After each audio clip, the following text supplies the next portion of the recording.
പറഞ്ഞോളൂ വലിയുഞ്ഞെ. സോറി, ഞാൻ പറയാനുള്ളതെല്ലാം നിന്നോട് പറഞ്ഞു കഴിഞ്ഞതാ.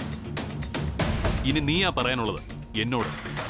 ഇല്ല വലിയുഞ്ഞെ, എനിക്ക് പറയാനുള്ളത് മാഡത്തിനോട് പറഞ്ഞു കഴിഞ്ഞതാ. മാഡം ഞാൻ ചോദിച്ച വരവ് എനിക്ക് തന്നു. അതോടെ എല്ലാം തീർന്നു പറയാം. ഒന്നും തീർന്നിട്ടില്ല, എല്ലാം ഒന്നേന്ന് തുടങ്ങാനിരിക്കുന്നതേ ഉള്ളൂ. നീ ഇപ്പൊ ചോദിച്ചു വാങ്ങിന്ന് പറഞ്ഞില്ലേ, അത് വരവല്ല കല്യാണി, ശാപം. ഒരു പരിഹാരത്തിലൂടെ മോക്ഷം കിട്ടാത്ത കൊടും ശാപം. അതാ നീ ഇനി അനുഭവിക്കാൻ പോകുന്നത്. അയ്യോ, ഇങ്ങനെയൊന്നും പറയില്ല വലിയുഞ്ഞെ. ഞാൻ വാക്ക് കൊടുത്തുപോയി, അത് പാലിച്ചേ പറ്റൂ എനിക്ക്. ജന്മം തന്ന അച്ഛനോടും അന്നം തന്ന മാഡത്തിനോടും നെറുകേട് കാണിക്കാൻ വയ്യാത്തോണ്ടാ. അപ്പോ നെറുകേട് എന്നോടാവാ അല്ലേ? സ്വന്തം ജീവനേക്കാൾ ഏറെ ഇഷ്ടപ്പെട്ടില്ലേ ഞാൻ നിന്നെ? എന്നിട്ടും എന്തിനാ നീ ഇത് എന്നോട് ചെയ്യുന്നത്? അമ്മയോടും ദാസേട്ടനോടുള്ള കടപ്പാടിന് നീ നിന്റെ ഇഷ്ടങ്ങൾ വേണ്ടെന്ന് വെക്കുന്നതിന്റെ കാര്യം എന്താ? ഇത്രയൊക്കെ ഇഷ്ടമുണ്ടെന്ന് പറഞ്ഞാലും ചിലതൊക്കെ അകലെ നിന്ന് കാണാനേ ചിലർക്ക് വിധിയുണ്ടാവും. എന്റെ തലയിലെഴുത്തും അത് തന്നെയാ. മതി, കുറെ നേരമായി നീ ഇങ്ങനെ സ്വയം ശപിക്കുന്നു. ഏറ്റവും അവസാനമായി എനിക്കൊരൊറ്റ കാര്യമേ അറിയാനുള്ളൂ. എന്റെ മുഖത്ത് നോക്കി നീ പറയണം, നിന്റെ മനസ്സിൽ ഞാൻ ഉണ്ടോ ഇല്ലയോ എന്ന്.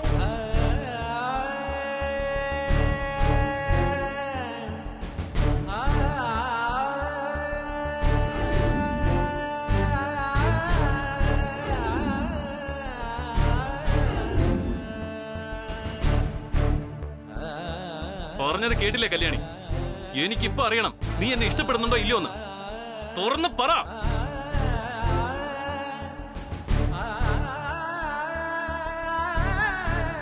നിനക്കെന്നെ വേണോ വേണ്ടോ ഒന്ന്?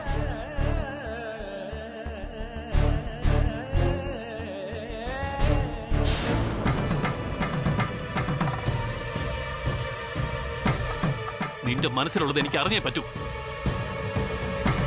പറയടി, നീ എന്നെ ഇഷ്ടപ്പെടുന്നുണ്ടോ ഇല്ലയോ എന്ന്.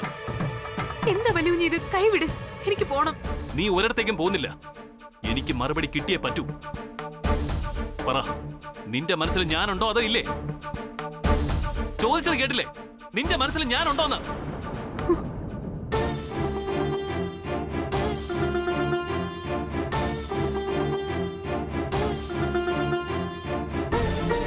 കല്യാണി നിക്ക്.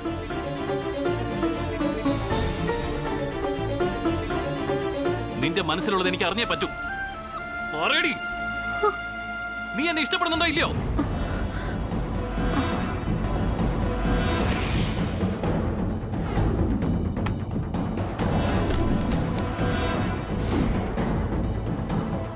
കല്യാണി, കല്യാണി, കല്യാണി എന്തു പറ്റി?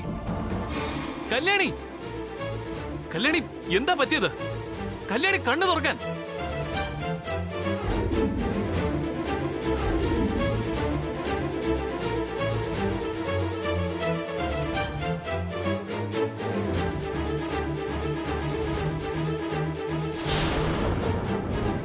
അരവിന്ദ്, അരവിന്ദ്,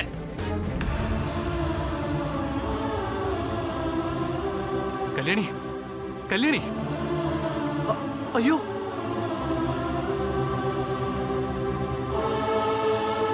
കല്യാണി, ബ്രോ, എന്താ പറ്റിയെ?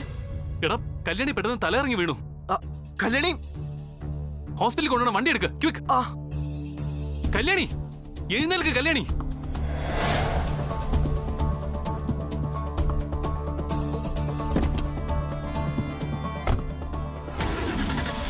കല്യാണി, എഴുന്നേൽക്ക് കല്യാണി. കല്യാണി,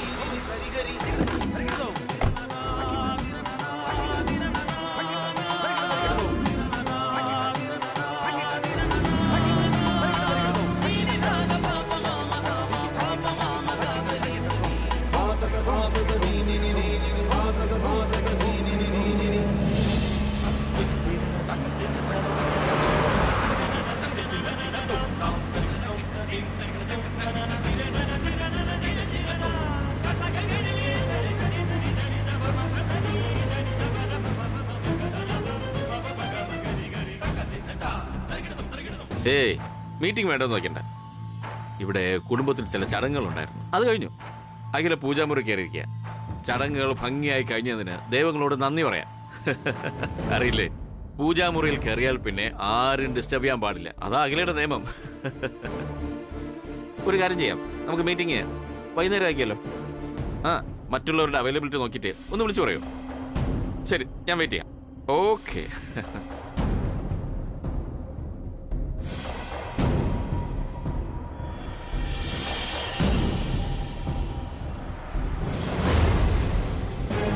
ഹലോ, ഇങ്ങോട്ട് വിളിച്ചിരുന്നല്ലേ? ഞാനൊരു ഒഫീഷ്യൽ കോളിലായിരുന്നു. പിന്നെ എന്തൊക്കെയുണ്ട് വിശേഷം? ആന്റി, അഖിലാണ്ടേശ്വരി മുകളിൽ വലിയ പൂജയിലാണെന്ന് തോന്നുന്നല്ലോ. വ്രതം നല്ലപോലെ പൂർത്തിയാക്കിയതിന്റെ നന്ദി പ്രകടനമായിരിക്കും അല്ലേ? അതെ അതെ. പക്ഷേ വിഷം ഇപ്പൊ പണി തുടങ്ങിക്കാണും. ചിത്രഗുപ്തൻ കല്യാണിയുടെ പേര് കാലൻ എഴുതി കൊടുത്തോണ്ടിരിക്കുക. ഇപ്പൊ ഔട്ട് ഹൗസിൽ നിന്ന് ആരെങ്കിലും നിലവിളിച്ചോണ്ട് ഓടി വരും. നീ നോക്കിക്കോ. ആ ദേ എത്തിയല്ലോ. മരണവാർത്ത എത്തുന്നുണ്ട്. നീ വാ. സാർ, ഒരു സാർ, പിന്നെ വിളിക്കാം. കല്യാണി അവിടെ ബോധം കെട്ട് വീണു. അയ്യോ, കല്യാണിക്ക് എന്ത് പറ്റി സുജാതെ? കല്യാണി ബോധം കെട്ട് വീണു. അശ്ശോ, ആനന്ദ് സാറ് അവളെ ഹോസ്പിറ്റലിലേക്ക് കൊണ്ടുപോയിരിക്കുക. കൊണ്ടുപോയോ? പോയി. അരവിന്ദ് സാറും കൂടെയുണ്ട്. എന്റെ ദൈവമേ, ദാസും മോനും കൂടെ അമ്പലത്തിൽ പോയിരിക്കുകയാണല്ലോ. അഖിലയോട് പറയാന്ന് വെച്ചാൽ പ്രാർത്ഥനയിലിരിക്കുമ്പോൾ ആരും ഡിസ്റ്റർബ് ചെയ്യാൻ പാടില്ലെന്ന്. ഇനിയിപ്പോ എന്ത് ചെയ്യും?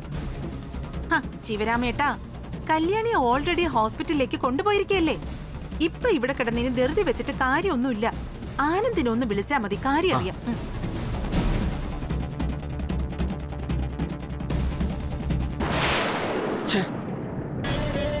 ആനന്ദിനെ ഫോൺ വിളിച്ചിട്ട് കിട്ടുന്നുമില്ല, നെറ്റ്വർക്ക് ബിസിയാണെന്ന്. സാരമില്ല ശിവരാമേട്ടാ, ആനന്ദ് തിരികെ വിളിക്കും. ഞാൻ പറയുന്നത് അഖിലേച്ചിയുടെ പ്രാർത്ഥന മുടക്കണ്ടെന്നാ. നമുക്ക് ചേച്ചി വരുന്നവരെ വെയിറ്റ് ചെയ്യാം. അതിനിടെ ഹോസ്പിറ്റലിൽ നിന്ന് എന്തെങ്കിലും വിവരം കിട്ടുമല്ലോ. ഇനിയിപ്പോ അതേ നടക്കൂ. ശിവരാമേട്ട വേണമെങ്കിൽ ഒന്നുകൂടി ഫോണിൽ ട്രൈ ചെയ്ത് നോക്ക്, ചിലപ്പോ കിട്ടിയാലോ.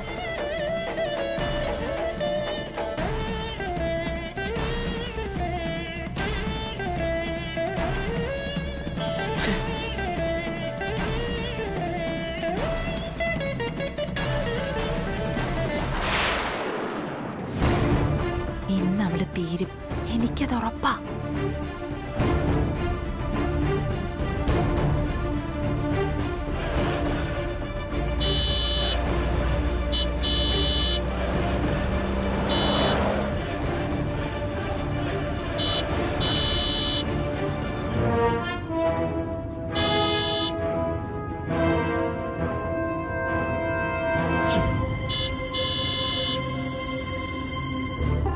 എടാ അരവിന്ദ്, നീ എന്താ ഇത്ര സ്ലോയി പോകുന്നേ? Come on, speed up.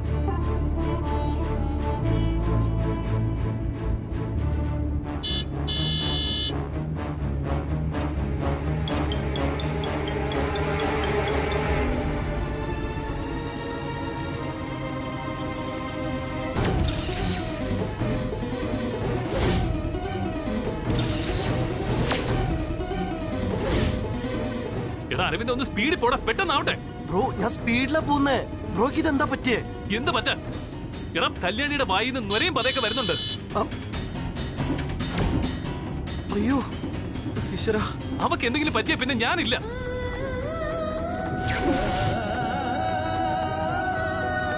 Kalyani, Kalyani, നീ ഒന്ന് കണ്ണു തുറക്ക്. കല്യാണി, അറിയാലോ, നിനക്ക് എന്തെങ്കിലും സംഭവിച്ചാൽ എനിക്കത് സഹിക്കില്ല. എനിക്ക് നിന്നെ വേണം കല്യാണി. നിന്നെ ഞാൻ ആർക്കും വിട്ടുകൊടുക്കില്ല, മരണത്തിന് പോലും.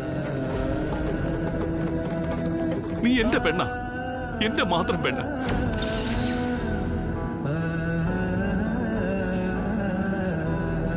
ആ കണ്ണുകളൊന്ന് തുറക്ക് കല്യാണി. എനിക്ക് കാണണം ആ കണ്ണുകൾ. അറിയാലോ, നിന്റേതാണെന്ന് പോലും അറിയാതെ ഞാൻ ആ ലോകയിലെ കണ്ണുകളെ ആദ്യം ഇഷ്ടപ്പെട്ടു തുടങ്ങിയത്.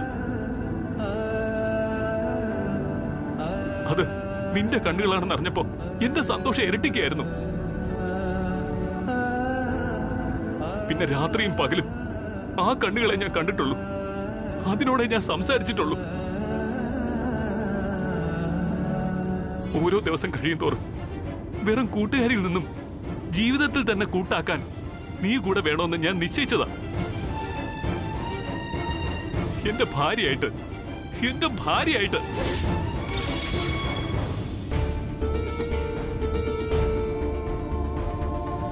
നിനക്ക് നന്നായിട്ട് അറിയാലോ കല്യാണി, നിനക്ക് വേണ്ടി മാത്രമാണ് ഞാൻ MD സ്ഥാനം വരെ ഒഴിഞ്ഞത്. ബിസിനസ് മാത്രം ഉണ്ടായിരുന്ന എന്റെ മനസ്സ് നിറയെ ഇപ്പൊ ബിസിനസ് ഇല്ല, നീ മാത്രമേ ഉള്ളൂ.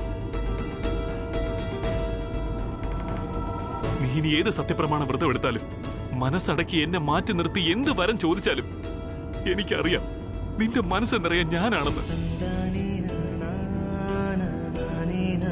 എന്റെ രാത്രികളിലും പകലുകളിലും സ്വപ്നങ്ങളിലും നീ മാത്രമേ ഉള്ളൂ.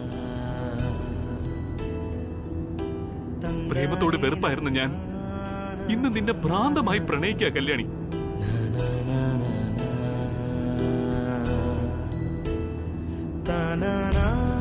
ലോകത്ത് എന്നെ പോലെ ആരെയും പ്രണയിച്ചിട്ടുണ്ടാവില്ല. എനിക്ക് നിന്നെ വേണം. മരണത്തിന് പോലും നിന്നെ ഞാൻ വിട്ടുകൊടുക്കില്ല. മരണത്തിന് പോലും.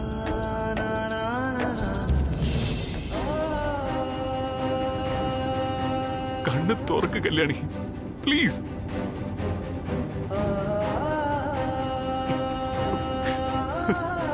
ബ്രോ ഇങ്ങനെ കരയല്ലേ, ഹോസ്പിറ്റലിൽ എത്താറായി.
എന്തു പറ്റിയതാ? പെട്ടെന്ന് ബോധം കെട്ട് വീണതാ ഡോക്ടർ.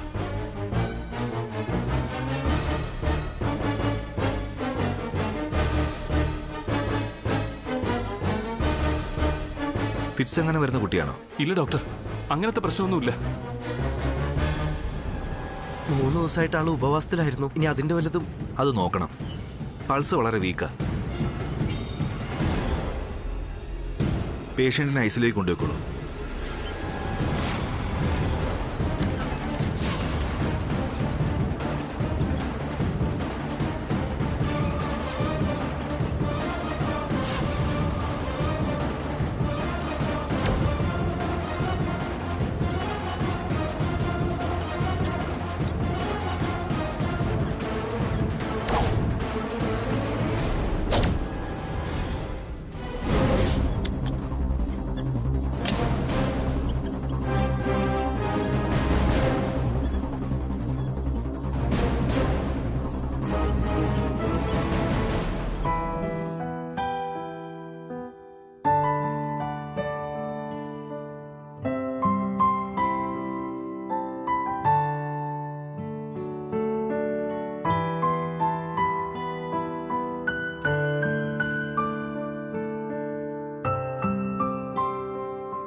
ബ്രോ, മനസ്സിൽ കല്യാണിയോട് ഇത്രയൊക്കെ ഇഷ്ടം ഒളിപ്പിച്ചു വെച്ചിട്ട് എന്താ ബ്രോ ആരോടും പറയാതിരുന്നേ? ബ്രോയുടെ മനസ്സിൽ ബിസിനസ് അല്ലാതെ മറ്റൊന്നിനും സ്ഥാനമില്ലെന്നാ ഞാൻ വിചാരിച്ചിരുന്നേ. ഇപ്പൊ മനസ്സിലായി ഈ മനസ്സിൽ നല്ലൊരു കാമുകനുണ്ടെന്ന്. സങ്കടം കൊണ്ട് കാറിൽ നിന്ന് പറഞ്ഞതെല്ലാം ഞാൻ കേട്ടതല്ലേ. ഒരു കാര്യം എനിക്ക് മനസ്സിലായി, ബ്രോയുടെ പ്രണയം സിൻസിയർ ആണെന്ന്. കേട്ടിട്ടില്ലേ, പരസ്പരമുള്ള പ്രണയം സത്യമാണെങ്കിൽ പ്രണയിക്കുന്നവരെ പിരിക്കാൻ ആരെക്കൊണ്ടും കഴിയില്ലെന്നാ, മരണത്തിന് പോലും. ബ്രോ ടെൻഷനൊന്നും അടിക്കണ്ട, കല്യാണിക്ക് ഒന്നും സംഭവിക്കില്ല. ഒന്നുമില്ലെങ്കിൽ എന്റെ ഏട്ടത്തിയാവാനുള്ളതല്ലേ. ബ്രോ, ഇനി ഈ പ്രണയം സക്സസ് ആയിട്ടുള്ള പരിപാടിയെ ഈ അരവിന്ദിനുള്ളൂ. ഞാനുണ്ട് ബ്രോ കൂടെ, യുവർ ഓൺ ബ്രദർ. ഓക്കെ?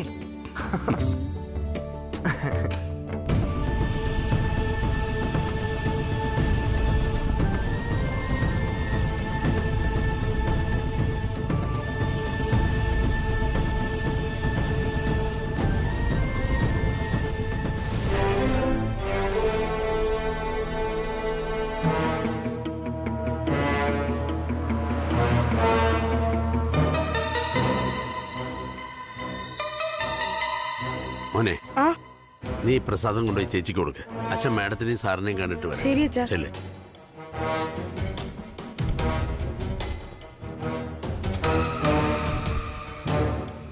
ദാസേട്ടാ, ദാസേട്ടൻ ഫോൺ എടുത്തില്ലേ? ഇല്ല, എടുത്തില്ല.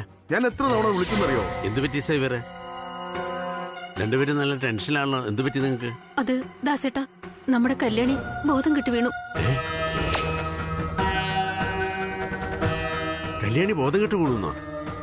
ഞങ്ങൾ അമ്പലത്തിലേക്ക് പോയപ്പോ ഒരു കുഴപ്പമില്ലായിരുന്നല്ലോ. എവിടെ എന്റെ മോള്? കല്യാണിയെ ഹോസ്പിറ്റലിലേക്ക് കൊണ്ടുപോയിരിക്കുക. വിഷമിക്കാനൊന്നുമില്ല ദാസേട്ടാ, 2-3 ദിവസം ഒന്നും കഴിക്കാതിരുന്നതിന്റെ. ഹോസ്പിറ്റലിൽ കൊണ്ടുപോയി ഒരു ട്രിപ്പ് കൊടുക്കുമ്പോഴേക്കും എല്ലാം മാറിക്കോളും. ഏത് ഹോസ്പിറ്റലിലേക്കാ അവളെ കൊണ്ടുപോയേ? ആരാ കൂടെ? ഹോസ്പിറ്റൽ അറിയില്ല ദാസേട്ടാ, ആനന്ദ് സാറും അരവിന്ദ് സാറും കൂടെ ഉണ്ട്. മാഡം ഇതുവരെ കാര്യം അറിഞ്ഞിട്ടില്ലെന്നാ തോന്നുന്നത്. മാഡം പൂജാമുറിയിൽ കയറിയപ്പോഴാ സംഭവം.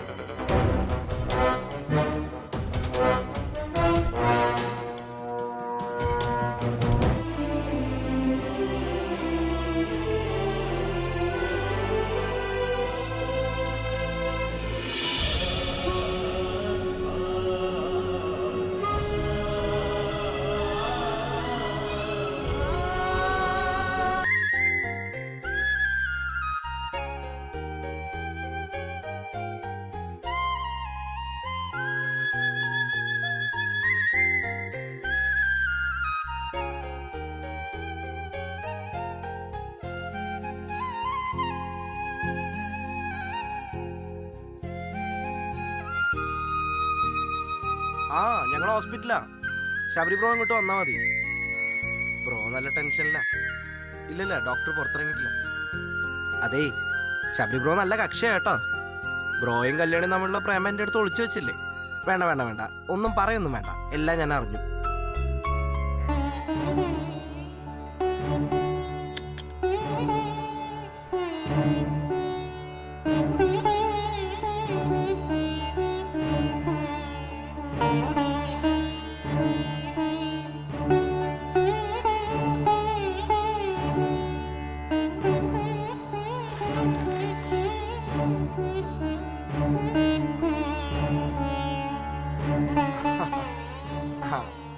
ഡോക്ടർ വന്നു. ശബരി ബ്രോ ഇങ്ങോട്ട് വന്നാൽ മതി. ആ ശരി.